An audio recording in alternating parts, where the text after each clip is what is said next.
The new Max app launched on May 23rd, but what's really different about it? We break it down in our Max streaming service review. We'll cover price and plans, and we'll show you how the ad-supported plan performed during our testing of the platform. We'll also highlight what's different about the Max streaming service from the HBO Max app. We'll also talk about what content came over and what didn't in the Discovery plus HBO Max merger, and we'll wrap up with our take on whether or not Max is the one service worth having. Let's start with plans and pricing for the on-demand streaming service. HBO Max becoming Max led to 3 plans. An ad-supported plan that lets you stream in high definition on 2 screens at once for $9.99 a month or $99.99 a year. An ad-free plan that offers all of that plus 30 offline downloads for $15.99 a month or $149.99 a year, and an ultimate ad-free plan that lets you stream in 4K ultra high definition and Dolby Atmos on 4 devices at once, plus 100 offline downloads for $19.99 a month or $199.99 a year at time of filming. The ultimate plan is worth calling out here for a second. In particular, the 4K feature. Max has more than 1,000 movies that will be available to stream in 4K for Ultimate Plan subscribers. Yeah, so if you have a 4K TV and you love watching movies, the extra cost may be worth it to you. The free trial for Max is not available directly from the service at time of filming, though you can get a 7-day free trial by signing up for Hulu or Prime Video and adding Max on through that. It's not ideal, but it is a way for you to potentially try the platform for free before committing to it for a month. Now let's take a look at the Max streaming service interface and talk about what they've done differently here to improve the user experience from the old HBO Max app. As we've discussed in multiple State of Streaming videos and in a recent live stream, which we're now running on Fridays at noon Central, since the HBO Max Discovery Plus merger was announced, all the talk has been about how the two platforms would integrate. They have very different content and audiences. We all knew it would be a challenge to find a way to blend the two. The first thing you'll notice when you launch the Max streaming app is that the color is different. They've changed from purple to blue, something Max was criticized for wildly on social media because it makes them blend in more with everyone else. The next thing you'll see is that the home screen menu is different. On a TV, you'll see a profile icon in the top left, followed by 5 options across the top: Home, Series, Movies, HBO, and New and Notable. On the left menu is Search, Home, My Stuff, and Settings. On a computer, all the options are put across the top with Search, My Stuff, and Profile over on the right. Settings are accessed within your profile. On the home screen, you'll see a Continue Watching row. We found that everything pulled over from HBO Max to Max. All of our favorited shows came over, and things we were in the middle of showed up exactly where we left off. Yeah, now below that, you'll see recommended content in a For You row. My list with your favorited items, featured, just added, and a brand spotlight that's worth pointing out. This row replaces the hubs that HBO Max had on its left menu.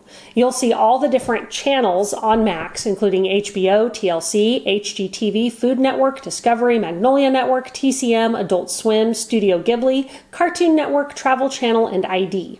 There's also collections of content in this row like Max Originals, Wizarding World, Kids and Family, and CNN Originals. Scrolling further below that reveals more and more rows of content until you get to a feature at the very bottom that we'd like to see them move up: genres. There is everything from action to crime to food and home and horror. Exploring the other menu options, Series brings up a view that puts those genres right up top. You can filter both series and movies by featured, action, adult animation, adventure, audio description, and much more. Though we did notice a glitch. While using the app on a TV, both on a Roku and a Fire TV stick, we noticed the genre boxes would appear for just a moment on screen before disappearing and revealing a row of content from that genre, following by all content in that genre organized alphabetically. The HBO top menu option works similarly, but just filters content to HBO originals, series, and movies that would have been on HBO. There's also sub-filtering options for comedy, documentaries, and drama. The New and Notable tab tries to showcase everything from the entire Max library that is either new or popular. There are rows of featured content followed by new episodes, coming soon, and then top TV series, movies, and shows across genres. The search function is worth calling out, as it's improved from the old app.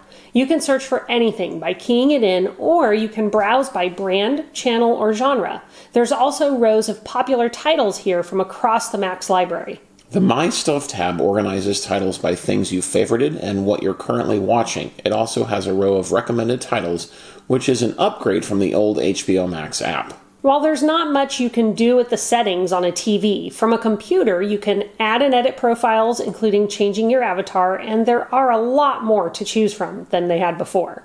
You can also create a kids profile, which enables you to set a password to prevent kids from getting into adult profiles. And you can adjust content ratings from little kids or youth up to teens. You can also adjust subtitle settings, autoplay options, and email notifications within the profile section on a computer. Overall, our initial impressions of the new app are that it looks pretty much the same as the old one.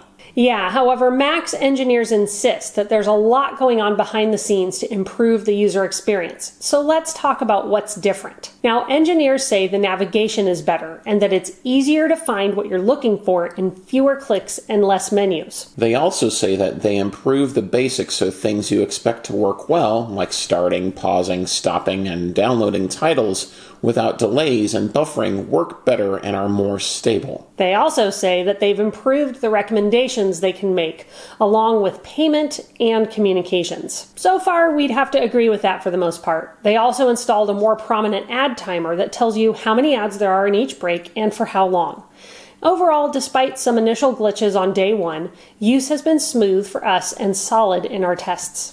But that doesn't mean the service can't improve. They have said to expect more ads in the ad-supported plan. On day one, we definitely found that to be true. Whereas there were never ads in HBO original content, on day one we were inundated with 4 ad breaks per episode while watching Game of Thrones. Later in the week, that ad load dropped to just 1 in the beginning and 2 breaks during an episode. And then it bounced back up to 4 ad breaks. Looking at other shows and movies, we noticed that every title started with an ad.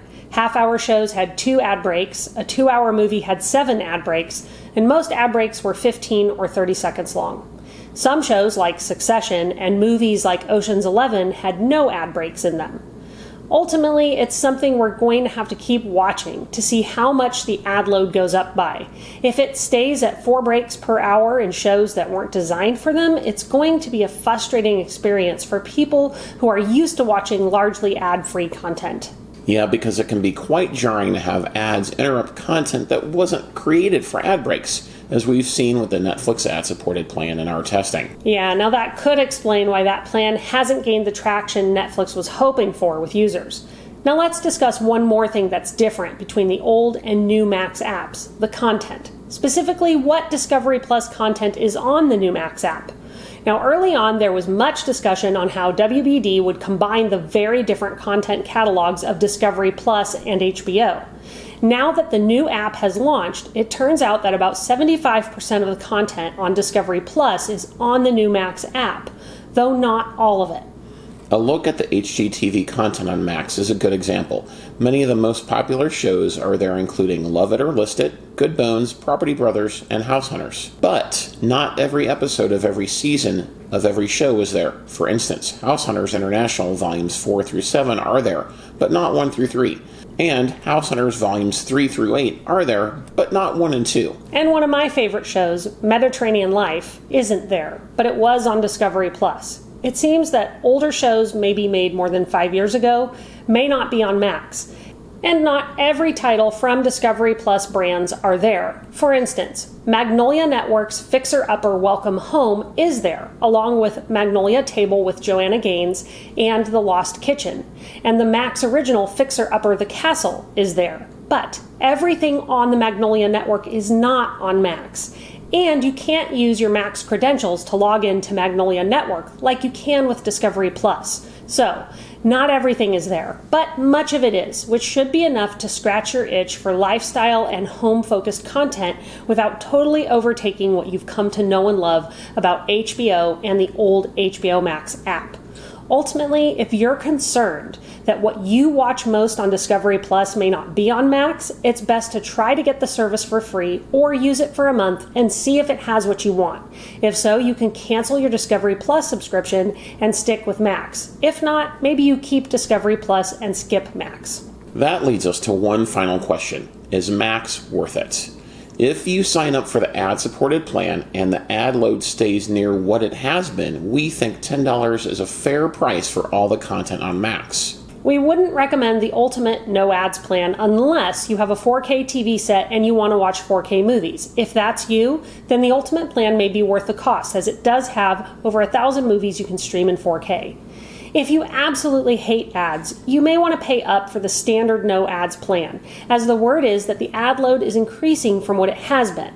Now, right now, Max is among the lowest ad loads in the industry, so even an increase shouldn't be terrible. But if you hate ads, you may want to pay up. If you're a huge Discovery Plus fan and are just thinking of adding Max on, we wouldn't recommend it, as these two content libraries are still different enough that you can save money by just sticking with Discovery Plus. It will be interesting to see what changes on the app in the coming months, and if WBD institutes a price hike later this year on Max.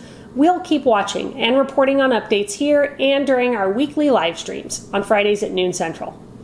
What do you think of the new Max app? How was the rollout for you?